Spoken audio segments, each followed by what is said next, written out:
নমস্কার বন্ধুরা, কেমন আছেন সবাই? গৃহবধূর নতুন একটা ভিডিওতে আপনাদের স্বাগত জানাই।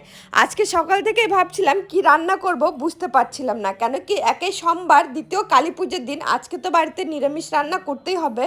তো সেটা ভেবেই আমরা শুরু করে দিয়েছি নিরামিষ রান্নার প্রস্তুতি। এদিকে কিন্তু পায়েল আমাকে সবজিগুলো কেটে দিচ্ছে। ফ্রিজে খুব সুন্দর সুন্দর মিষ্টি কুমড়োর অনেকগুলো ডুগো ছিল, তা আমি পায়েলকে বললাম সেগুলোই কেটে দে। তাই আজকে মিষ্টি কুমড়োর ডুগো দিয়ে আমি রান্না করব মিষ্টি কুমড়োর ডুগার জল বড়ার তরকারি। এই জল বড়ার তরকারিটা আমি অনেক দিন আগে খেয়েছিলাম, আর আজকে অনেক দিন পর আমি নিজে রান্না করার চেষ্টা করছি। এটা আমাকে আমার ননদ রান্না করে খাইয়েছিল। এদিকে আমি মিষ্টি কুমড়োর ডুগোগুলোকে কেটে নিয়েছি, আর এদিকে মিক্সিতে কিন্তু আমি খুব সুন্দর করে আদা আর লঙ্কাটাকে পেস্ট করে নিয়েছি।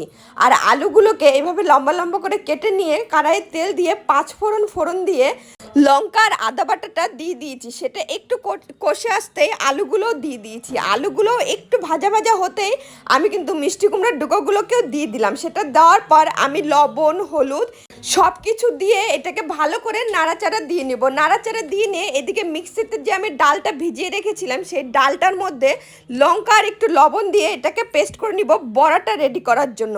মিক্সিতে ওটা পেস্ট করে এদিকে কিন্তু আমার মিষ্টি কুমড়ার ডুগোগুলো কষে এসছে। এটা ভালো করে কষে যাওয়ার পর এর মধ্যে জল দিয়ে দিতে হবে। জল দিয়ে এটাকে খুব সুন্দর করে আরেকটু নাড়াচাড়া দিয়ে নেব। নাড়াচাড়া দিয়ে এটাকে ঢাকা দিয়ে দেবো। ঢাকা দিয়ে এটাকে ফুটতে দেবো। যতক্ষণে এটা ভালো করে ফুটছে ততক্ষণে আমি বড়া বানানোর জন্য যে ডালটা পেস্ট করেছিলাম, সেই ডালটা দিয়ে গোল গোল করে আমি বড়াগুলো বানিয়ে নেব। এটা কিন্তু আমি তেলে ভাজবো না, এরকম কাঁচাই আমি এরকম গোল গোল বানিয়ে নেব। আর আমার সবগুলো বড়া কিন্তু এরকম আমি গোল গোল করে বানিয়ে নিয়েছি হাত দিয়ে সুন্দর করে।